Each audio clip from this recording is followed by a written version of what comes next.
ሴቶች ባል የሚፈልገው ሆዱን ይወዳል ይሉኛል። እኔ እስካሁን ባየሁት በሪሰርች አላረጋገጥኩም። እስካሁን ባየሁት ምግብ ከልክለሽ ግን አክብሪው። እኔም እስማማለሁ። ማስቸኳይ ለባምቢና ለሷ ነው መርጌታ። አቤት መርጌታ ብሎ የሄደው ገዳሙን የሞላው ሴትና ወንድ ብቻ ሳይሆን እነዚህኑ መነኮሳት አናግሬ በረከት ተቀብዬ ደግሞ ታቦት ከተሰየመለት ጣዖት ለአንድ ሺህ ክርስቲያን አንድ ሙስሊም ሲል ሰማሁት። እውነት ከሆነ እንግዲህ የዘመኑ ማቅረቢያ ስለሚቀነባበር እውነት ነው እውነት አይደለም ባለቤቱ ይመርምረው። Egypt was a Christian country. So 1400 years ago, Egypt, my country, the Middle East, was 90% Christian. We love Jesus Christ. There was no Islam in Egypt. This is Saeed Abdurazik, a 30-year-old Egyptian who converted from Islam to Christianity in 2016. After studying different religions and following years of personal reflections, he finally came to Christ. This former Muslim woman had continuous dreams of Jesus and argued with him for months until she heard this. Watch. From that day, I started going to that church every day when no one was there, and I would sit in the back pew alone, and I would argue with the crucifix, and I would tell him every day I was there, you're not the Son of God. እኛ ይሄን የምንለው ሚስቶቻችንን ቀምተውን አይደለም፣ ቤታችንን ቀምተውን አይደለም፣ ግን ለኛ ስለማይበጁ ነው። ለሙፍቲ ያልበጀ ላንተም አይበጅህም። ሰላም ጤና ይስጥልን። እንዴት አላችሁ? እንዴት ቆያችሁ? እንደተለመደው በእነዚህ በማህበራዊና ሃይማኖታዊ ጉዳዮች መጣሁ። ተከታተሉኝ ዘንድ በአክብሮት ጋበዝኩኝ። ላይክ በማድረግ ከጀመራችሁ ምስጋናችሁ የላቀ ነው። ላይክ አድርጉ ይደለም። እስቲ ከዚህ ከትዳር ጉዳይ እንጀምር። ባል ምንድነው የሚፈልገው? ሚስት ነው ምንድነው የምትፈልገው? ይሄ ነገር በብዛት ያው ሶሻል ሚዲያ ላይ በአሁን ሰዓት በተለይ ብዙዎች ያወሩበታል እና ምንድነው እሱ እየተባለ ያለው የሚለውን የኔንም ሐሳብ ደግሞ ያው የተወሰነ ልፈልኩኝ። እስቲ መጀመሪያ እናዳምጠው። ሴቶች ባል የሚፈልገው ሆዱን ይወዳል ይሉኛል። እኔ እስካሁን ባየሁት በሪሰርች አላረጋገጥኩም። እስካሁን ባየሁት ምግብ ከልክለሽ ግን አክብሪው። እኔም እስማማለሁ። ገባሻል? ከምግቡ በላይ ክብሩን ነው ወንድ ልጅ የማይደራደርበት። አለቃዋ ላይ ማጫው፣ አለቃዋ ላይ ማታፈድ፣ ሰራተኞቿ ላይ ማጫው ምናምን ሆና ቤት ገብታ ባሏ ላይ ከጮች አይስማሙ። እዚች ሴት መጀመሪያ ከራሷ ጋር ሴትም ወንድም ቢሆን ውጪ ተሽቆጥቁጦ መቤቴ ብሎ ምናምን ብሎ ቤት ገብተው ስሚ አንቺ ካለ ይሄ ከራሱ ጋር የተጣላበት መስመር እንዳለውና አንቺን እንዳንድ የህይወቱ አንድ እጅና እግር አካል አድርጎ ስላሰበ የመጣ ችግር ነው። በጣም ከመለማመድ አይሻደ ከየት ማትሄድ ሁሉ ያለሽ አብረሽ። በአብዛኛው የኛ ከባዱ የህይወት ባህሪ የሚታየው ቤት ውስጥ ነው ይባላል። የዛ ምስክር ደግሞ ሚስት ከሆንሽ ባል ነው፣ ባል ከሆንሽ ሚስት ናት፣ እናት ከሆንሽ ልጆችሽ ናቸው። ከዛ ውጪ የምታዣቸው በአንቺ ቁጥጥር ስር ያሉ ደሞዝ የምትከፍያቸው ሰዎች ናቸው። ያንቺን ቢሄቪየር ያንቺን ጫስ ድርሽ ማንነትሽን የሚያዩት በቃ የቅርብ ሰዎችሽ ናቸው። አንድም የቅርብ ሰዎችሽን ፎር ግራንትድ መውሰድ ነው። ቤት ስትገቢ በቃ ምናምን እዛ እንዲሌላው እንዴ ምናምን የሚል ሌላው ኢጎ ነው። እንዴት ይናገረኛል፣ እንዴት እሱ ያዘኛል እና ማን ነው የሚያዝሽ? ለማንኛቸውም ይህ ጉዳይ በአንድ ቃል መገለጽ ካለበት ፍቅር ካለ መከባበር አለ። ፍቅር ማለት እንግዲህ ያው እንደሚታወቀው እግዚአብሔር ማለት ነው። ስለዚህ መከባበር አለ። ሴቷ መከበር ትፈልጋለች፣ ሁሉም መከበር። በክብሩ አትምጡበት። ሁሉም በክብሩ ከመጣበት ደስ አይለውም። ግን ያው ዋናው ነገር ፍቅር ካለ ሁሉም ነገር አለ። እውነተኛ ይሄ ዝም ብሎ ፍቅር ላፍ ላይ ያለ ሳይሆን እውነተኛ ከልብ የመነጨ እግዚአብሔር የሚያውቀው የሽንገላው ሳይሆን እሱ ካለው ሁሉም ነገር አለ። በቃ አለቀ። ያንን ደግሞ ለማምጣት ቃል እግዚአብሔርን ወይንም ደግሞ የቤተ ክህነት የቤተ ክርስቲያን ትምህርቶችን መማር እና ማወቅ መረዳት ይጠይቃል። እኔ በዚህ ብዬ ነው የማልፈውና ይህንን በዚህ እንዳልኩኝ እቺ ህፃን ልጅ ደግሞ በጣም የሚገርም አስተምሮ አላት እና እስቲ ስሟት። ለማንኛቸውም በጣም ነው የገረመኝ አስተምሮዋ። ስሟት። በዚህ ዓለም ሰውን የሚያፋጁት እነማን መሰላችሁ? አንደኛ ገንዘብ፣ ሁለተኛ ስልጣን፣ ሶስተኛ ሴት። እንዳትቆጡ ስለምትወደዱ ነው። ሰው እነዚህ ናቸው ዋና ዋናዎች።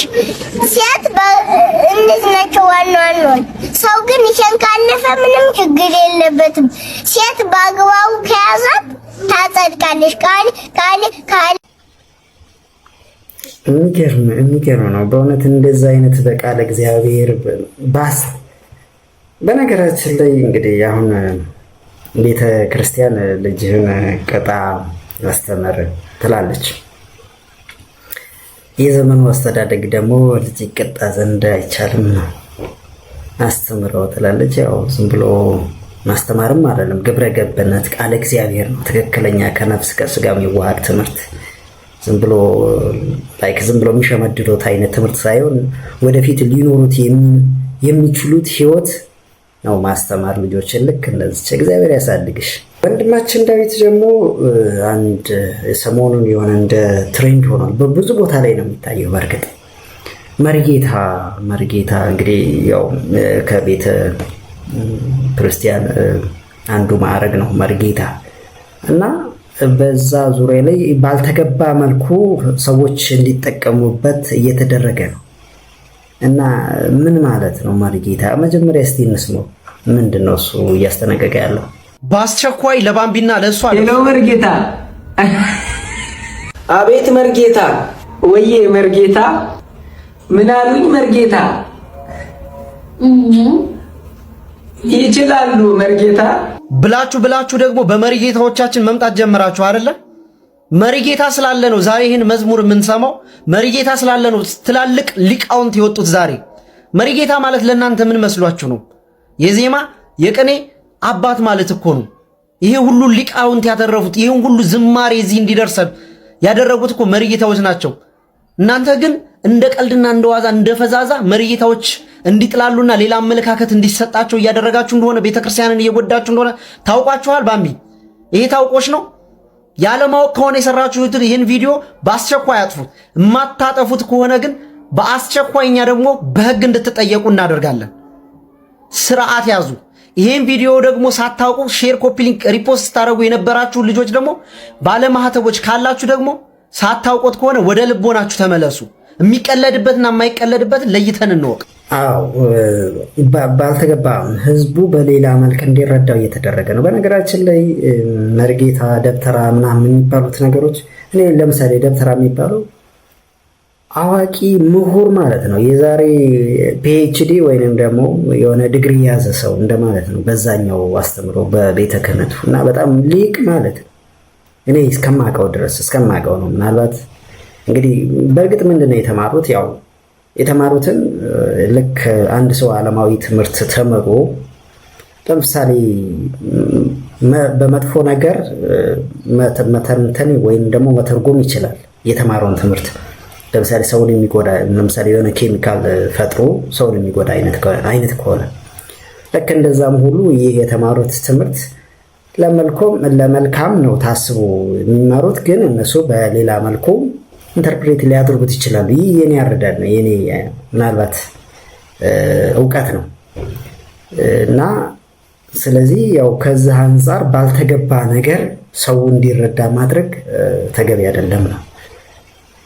ወንድማችንም ዮኒ እንደዚህ ይላል። በዚህ ዘመን አንገቱ ላይ ማህተብ እንዳደረገና ለቤተ ክርስቲያን እኔ ነኝ የማያቅልሽ እንደሚል ባለማህተብ ለኢትዮጵያ ኦርቶዶክስ ተዋሕዶ ቤተ ክርስቲያን ፈተና የሆነ አለ ብዬ አላስብም። ሰሞኑን በዚህ በማህበራዊ ሚዲያ መርጌታ የሚለውን የክህነትን ስም በጣም ብዙዎች እያቃለሉ ባልተገባ ቦታ ላይ መርጌታ የሚለውን የክህነት ስም እየተጠቀሙት ይገኛሉ። ከዚህ ድርጊታችሁ ብትችሉ ተቆጠቡ።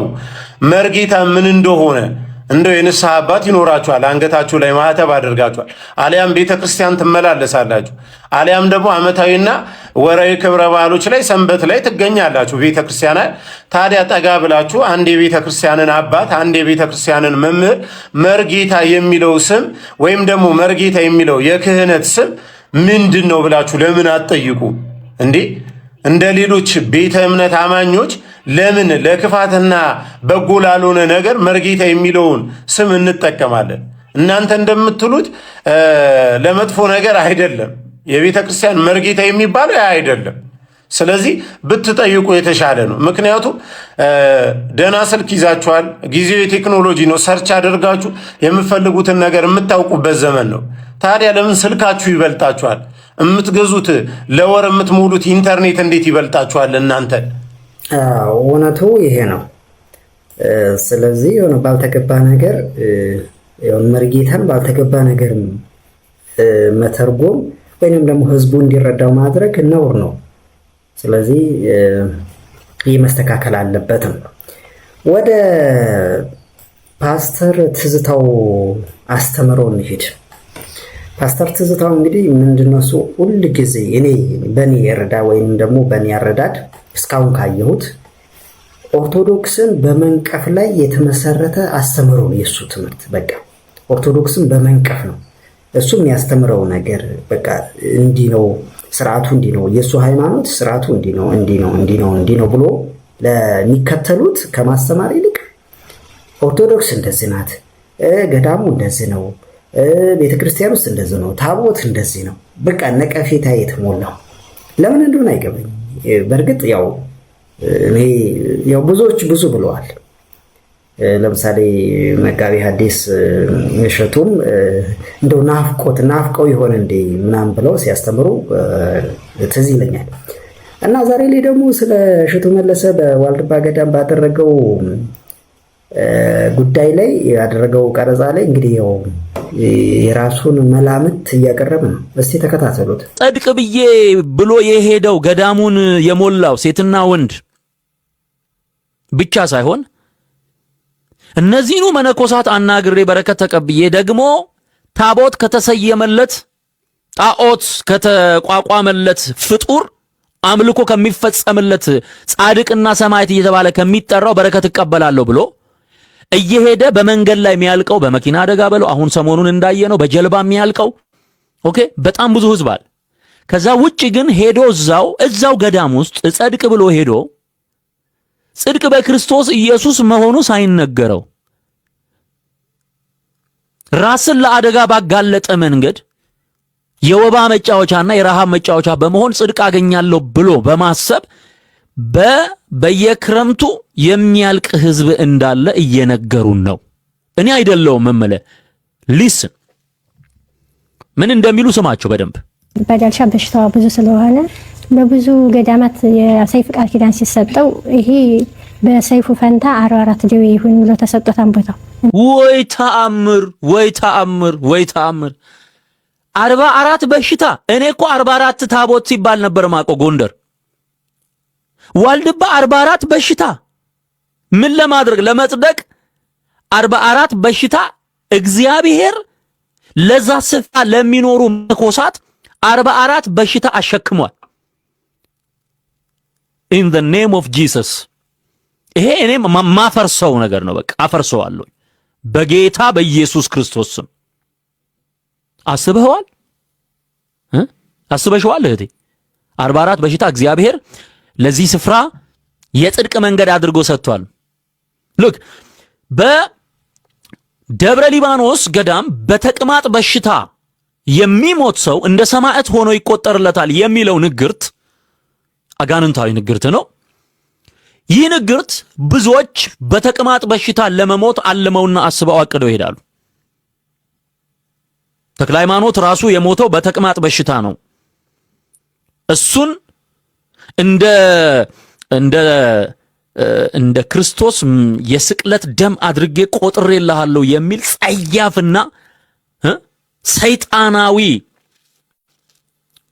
ምስክርነትና ጽሑፍ ወይም ደግሞ በገድሉ ውስጥ ጽፈው አስቀምጠው ያንን ነውር ተከትሎ በመሄድ በበሽታ እዛ ስፍራ ላይ ደብረ ሊባኖስ የሚያልቀው በተቅማጥ የሚሞተው ሰማዕት ነው የሚል ወንጀል ነው ያለው። በክርስትና ስም አጸያፊ የሆነ ወንጀል ነው ምድራችን ላይ የተሰበከው። ይሄ ወንጌል አይደለም። አብርሃም ከበረቱ ካለው አንድ በሬ ኮርማ ወሰደና ለስላሴ አረደ። ዞር ቢል ያረደው በሬ እንደገና ቆሞ ተነስቷል። አብርሃም ገርሞት በሬው ከሞት ተነስቶ መቆሙ ብቻ ሳይሆን እንደገና የሚገርመው ምንድነው ራሱ በሬው ለአብ ምስጋና ይገባል፣ ለወልድ ምስጋና ይገባል፣ ለመንፈስ ቅዱስ ምስጋና ይገባል ብሎ አመስግኖ በአብርሃም ቤት የገቡ ሥላሴ መሆናቸውን አብርሃም በግልጥ ተረድቷል። ክብርና ምስጋና ለእግዚአብሔር ይድረሰው። ይሄ ህዝብ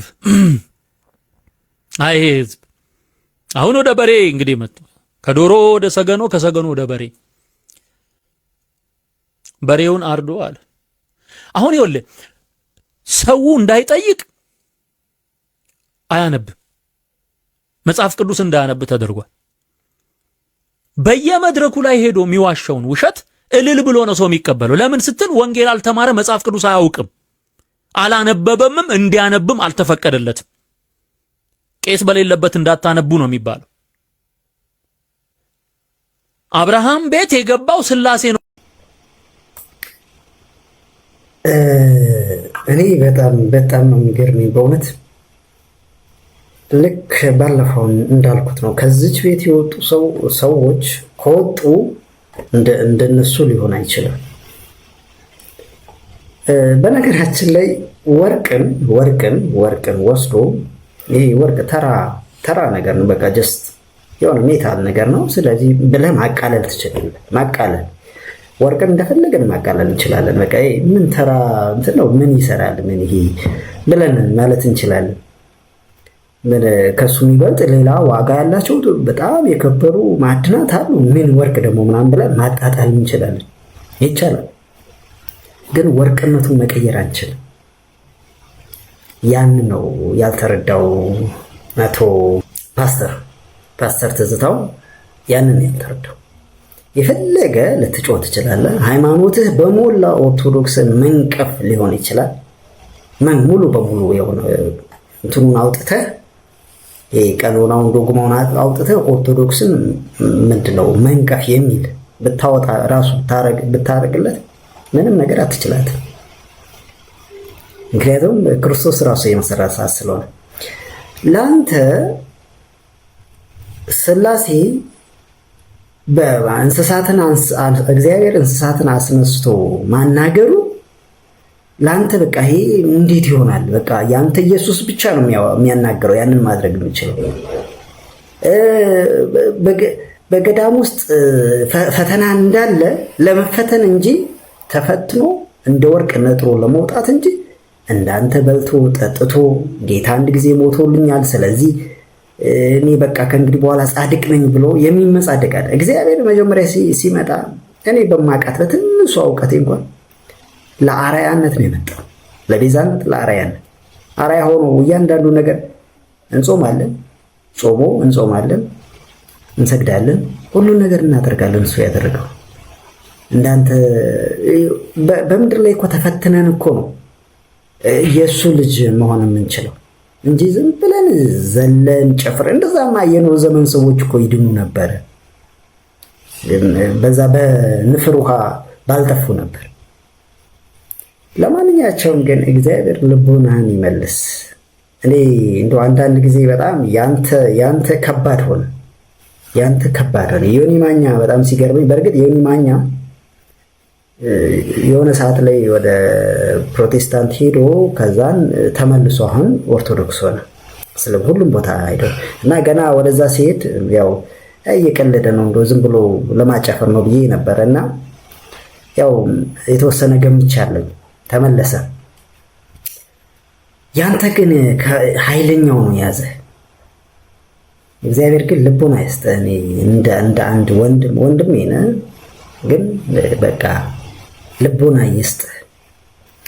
ለማንኛቸውም እንግዲህ እቺ ቤት ብዙ ነገር ነው ፈተናዋ የሚበዛው። ያው አቡነ አብርሃም ደግሞ አንድ ሰሞኑን በሶሻል ሚዲያ ላይ በተለይ ከአርሲ ጭፍጨፋ አካባቢ ላይ ገና እናጸዳችኋለን ሲል የነበረ ሲደነፋ የነበረ በሳውዲ አረቢያ የሚኖር አንድ አሸባሪ ነገር እሱን አይተው እንዲህ የሚል መልስን ሰጥተዋል። ለ1000 ክርስቲያን አንድ ሙስሊም ሲል ሰማሁት። እውነት ከሆነ እንግዲህ የዘመኑ ማቅረቢያ ስለሚቀነባበር እውነት ነው እውነት አይደለም ባለቤቱ ይመርምረው፣ ግን ሲናገር ይሰማል። ለ1000 ክርስቲያን አንድ ሙስሊም አንገቱን ቁረጠው የሚል ሰማሁ። እገልሃለሁ፣ አጠፋሃለሁ፣ አርዳሃለሁ ያስሄዳል። ይህ ኢትዮጵያዊ ባህል ነው፣ ኢትዮጵያዊ ስርዓት ነው። ወገናዊነትን ያሳያል፣ አንድነትንስ ያመጣል።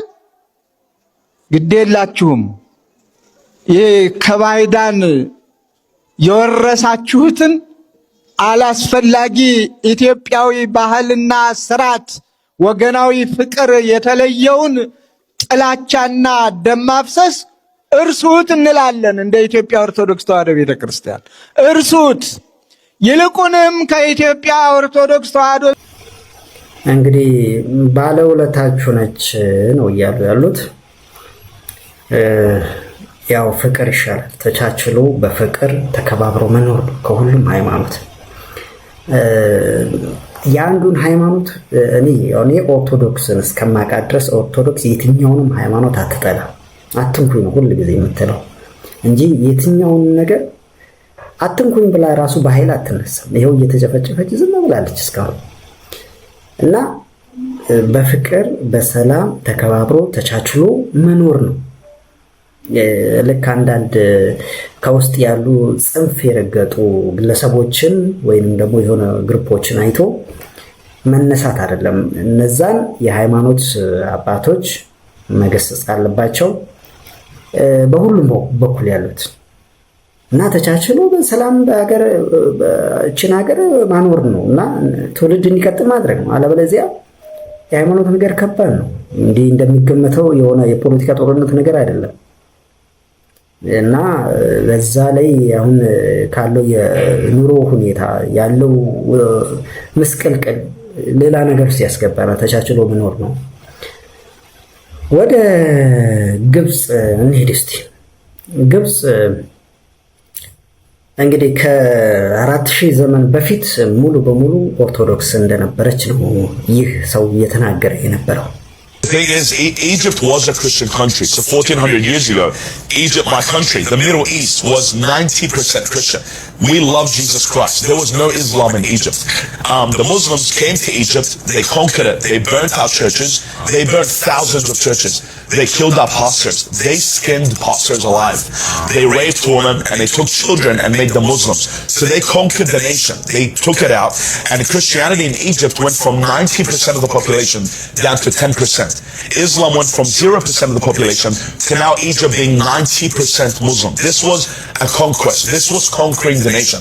And that's why when people tell me Islam is just a religion, I tell them no, Islam is not a religion. It is a political movement. Islam masquerades as a religion for us to accept them into the West as freedom of religion, but under the religion, it is a political movement that seeks to take over the world. And that's why you see Yemen, which is a Muslim country now. Yemen was a Christian country, and now it's Muslim. Morocco was a Christian country, now it's Muslim. Turkey was a Christian country, now it's Muslim. Christianity exploded across the whole nations. But how did Christianity spread? Christianity spread through preaching of the gospel and by the martyrs dying for Jesus Christ. People dying instead of people going out to kill. Exactly. Yeah. So Christianity spread through the blood of the martyrs. Islam spread through the blood of its enemies. Yeah. So we went around telling people Jesus died for you, now come to the faith. Islam and Muhammad went around telling people, if you don't convert to Islam, we will kill you. So we told people, convert to Christianity because he died for you. They told you, convert to Islam or we're going to kill you. And that's the difference between Islam and Christianity. I remember you were telling me. በእንደዚህ አይነት መልኩ የሚስፋፋ ሃይማኖት ለእኔ ሃይማኖት አይደለም። በአስተምሮት እንጂ ህዝቦችን በማሳመን እንጂ በጦርነት በምንድነው በወረራ የሚስፋፋ ሃይማኖት ይሄ ሃይማኖት አይደለም። ለምሳሌ አሁን የሆነ አንድ ሌላ የሆነ ኤክስ ሃይማኖት መጣ፣ የግድ የዛን የኤክስ ሃይማኖት መሰረቱን ሳለቅ ወደዛ ተቀየር ተብሎ የሚመጣ ከሆነ ያ ለኔ ሃይማኖት አይደለም። እና ከዛ አንፃር እንግዲህ መረጃው በእርግጥ እንግዲህ ያው እውነትም ይመስላል። አንዳንድ ለምሳሌ እኔ ከማውቃቸው ምናልባት ከማውቃቸው ታሪኮች ለምሳሌ አሪዮስ ሊቢያዊ ነበር ይባላል። እንግዲህ ያው ሊቢያ ያው ሙስሊም ሀገር ናት፣ አረብ ሀገር ናት። ስለዚህ እንዴት ከዛ ሊወጣ ቻለ? ብዙዎች ሊባኖስ የክርስቲያን ሀገር ነበረች። እንደውም እመቤታችን ከሊባኖስ አይደል የተወለደች። ስለዚህ ያው እንዴት ወደ አረብ ሀገር እንደተቀየሩ የሚታወቅ ጉዳይ ነው። ስለዚህ በዚህ አይነት መሄድ ሃይማኖቱ በዚህ መሄድ አልነበረበትም። እንግዲህ ያው ሆኗል። ለማንኛቸውም አሁንም እዛው ግብፅ ውስጥ አንድ ሃይማኖቱን የቀየረ ሰው ምን ሆነ? እስቲ እነዚህ ሁለት ግለሰቦች ስለዚህ ሰው ይተረኩልናል፣ እንስባቸው። This is an ex-Muslim Christian named Saeed Abu Mustafa. He is an Egyptian father that left Islam for Jesus back in 2016. Since then, his life has been absolute hell. They forced him to divorce his wife, took his young son away from him, and tortured him multiple times. Then he tried to do something very simple. Just update his ID card to reflect that he is a Christian, like the law is supposed to allow. Instead, Egyptian authorities arrested him in July 2025 and charged him with terror for becoming a Christian. He's been locked up, hung upside down in a crucifixion position, denied food and medicine, all because he refuses to go back to Islam. This is pure religious persecution. His Australian fiancée is fighting for him, but he needs the world to see what's happening. A couple weeks ago, he was facing possible execution, but then his trial was deferred to September. If you believe in religious freedom, please sign the petition in my bio to urge the Egyptian government to free him, and also please share this video, tag your government, and pray for Saeed. His life is literally on the line. Please, I beg of you, we need everyone's support. This is Saeed Abdelrazik, a 30-year-old Egyptian who converted from Islam to Christianity in 2016. After studying different religions and following years of personal reflections, he finally came to Christ. And according to Amnesty International, that decision changed his whole entire life. After his conversion, he was reportedly subjected to surveillance and arbitrary arrests. In 2018, he fled Egypt and sought refuge in Russia. Then in 2024, he was deported back to Egypt, even though human rights organizations warned that he faced a real risk of persecution because of his faith. On July 15, 2025, Egyptian security forces arrested him from his home in Cairo. According to Amnesty International, he was forcibly disappeared for 10 days, tortured while in custody, interrogated about his Christian faith, and pressured to abandon his conversion. The report also alleges that officers attempted to remove his Christian tattoos, including a large cross, and suspended him for hours in what was described as this crucifixion position. Today, Saeed remains imprisoned. According to Amnesty International, he is being prosecuted on charges stemming from his conversion to Christianity and the expression of his religious beliefs. The organization says that Saeed's health has deteriorated, struggling to receive adequate medical care, and his family and lawyers both have received severe restrictions on bringing him food and medications. I'm not attacking anyone here. What I'm trying to say is, if you're a human being, whether you're a Christian, Muslim, atheist, Jew, whatever you are, please, I beg of you, sign the petition and help him. But more importantly, we have to pray. We have to pray for this persecution. When is it going to end? እንግዲህ ምንድነው እሱ አሁን ሃይማኖት በዚህ አይነት መልኩ መሆን አለበት ወይ? ለምንድነው እሱ የማያስተምሩት? ለምንድነው የማያሳምኑት? በቃ ይሄ ነው ሃይማኖት ማለት። በኃይል አይደለም። የትኛውም ሃይማኖት ይምጣ፣ ከሰማይ ይምጣ፣ ከሲኦል ይምጣ፣ ማሳመን ነው። በቃ የሚያሳምነው ነገር ካለ እሱ አሁን አምኖበት ገብቷል። ስለዚህ እስከ መስዋዕትነት የሚደርስ ነገር ነው። ከዛ ውጪ ግን ይልቅ አስተማሪ ሊሆን የሚችለው ነገር አሳምነውት አስተምረውት አሳምነውት ከዛን ሲመለስ ከዛም በኋላ እንዲህ የነበረ ሰው ተመለሰ ሲባል ሌሎቹም እንደዚህ አይነት አቅጣጫ ሊከተሉ ይችላሉ። ከዛም ብዙ ተከታይ ላይፈሩ ይችላሉ ማለት። አለበለዚያ እኮ ሃይማኖቱን ያው ቅድም እንደተባለው ግብጽ እንግዲህ 90% ክርስቲያን እንደነበረች ከዛም በኋላ እንዴት ያው መጀመሪያ ላይ የተናገረው ሰው ማለት ነው በዚህ መሄድ አልነበረበትም። ኤኒዌይ ለማንኛቸውም አሁንም ሌላ ሴት አለች ከእስልምና ወደ ክርስትና የቀየረች እና ምንድነው እሱ አሁን እዝጋ እሷ ከፈጣሪ ጋር ነው የተሟገተችው። እስቲ ስሟት ለማንኛቸው This former Muslim woman had continuous dreams of Jesus and argued with him for months until she heard this. Watch. From that day, I started going to that church every day when no one was there, and I would sit in the back pew alone, and I would argue with the crucifix. And I would tell him every day I was there, "You're not the Son of God, because there is no Son of God. What do you want from me? Why are you doing this to me?" Oh, I would be angry. I would say it all. And I started to share what was happening, these dreams and visions. "Now you're going to tell me what you want from me. Why are you doing this to me?" And I would leave, and I'd show up the next day and do the same thing and tell him, he's not the Son of God. And I did this for months. Sunday, I couldn't go because they had people in the church. So I couldn't wait for Monday so I could go and be alone with him and do my, angry thing. And then finally, one day, God had had enough, I think, of me. And I walked in, sat down, did the same thing, last pew, and that day I heard the audible voice of God echo in that church. I heard it with my ears, and he said to me, "Who are you to tell me who I can be and cannot be? If you really want to know the truth, go and come back like a child, and I will tell you the truth." And he gave me a choice. If you want the truth, it was an invitation. There was no compulsion. There was no force. It was freedom. If you want the truth, then you can come back like a child, which is willing to listen instead of telling him. And he gave me a promise. "I will tell you the truth." And so I went back and I sat down and I said, "Tell me." And I emptied my mind. And I was 40 years old. I had to empty it of everything I had learned as a Muslim, my fears, everything. And when I did that, I collapsed on my knees because Jesus was right in front of me and I knew everything. And all I could sob out was, I believe you are the Son of God.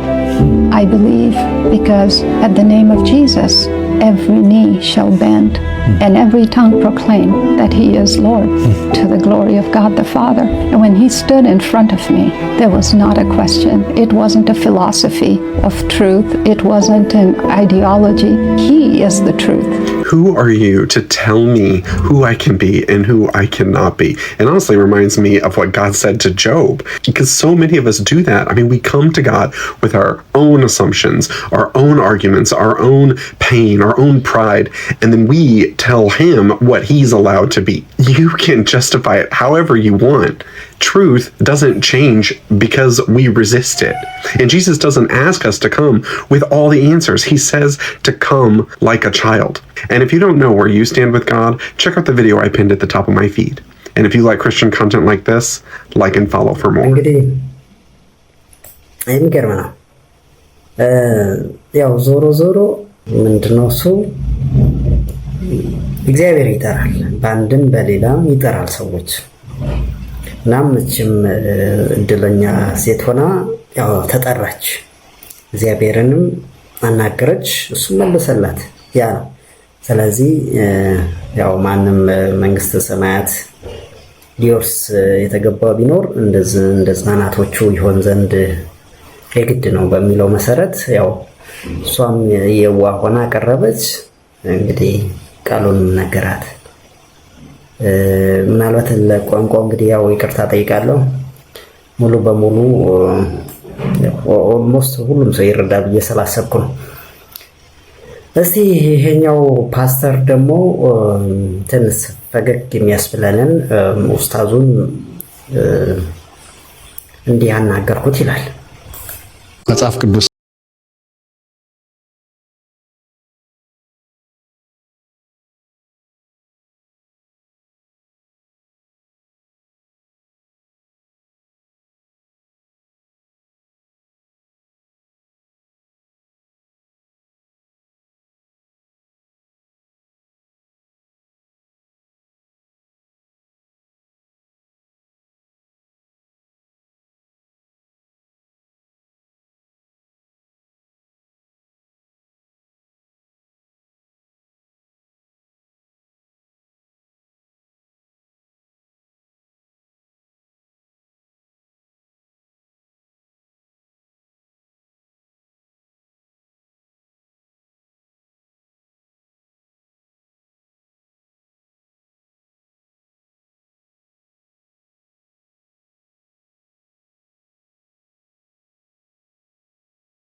ፈንድቶ አንጀቱ ተዘርግፎ ሞተ ደግሞ ይላል ሐዋርያት ሥራ ምዕራፍ 1 ላይ።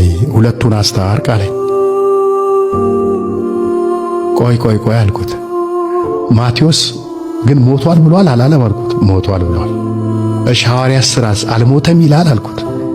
ሞቷል። ስለዚህ የጠየቀኝ አሟሟት ነው አይደለ? እሱን አላውቅም፣ አልገባኝም። ግን ሞቷል፣ በቃ ሞቷል። እንግዲህ እንደዚህ ብዬ መለስኩለት ይላል። ያው እንግዲህ ምንድነው እሱ መተማመን፣ በቃ ምንድነው ዋናው ነገር በሃይማኖት አስተምሮቱ እንጂ ሰውን አይደለም። ማከና አስተምሮቱ ሃይማኖት ከተባለ በቃ አስተምሮቱ ምንድነው? አንድ ሰው አስተምሮ ማሳመን፣ በቃ ያ ነው መሆን ያለበት እንጂ ፊዚካሊ ሁላችንም አንድ አይነት ነን። ሙስሊሙም ክርስቲያኑ ፕሮቴስታንቱም ሁለት እግር ሁለት እጅ ሁለት አይን ያለው በቃ አንድ ምንም አይነት ልዩነት የለውም።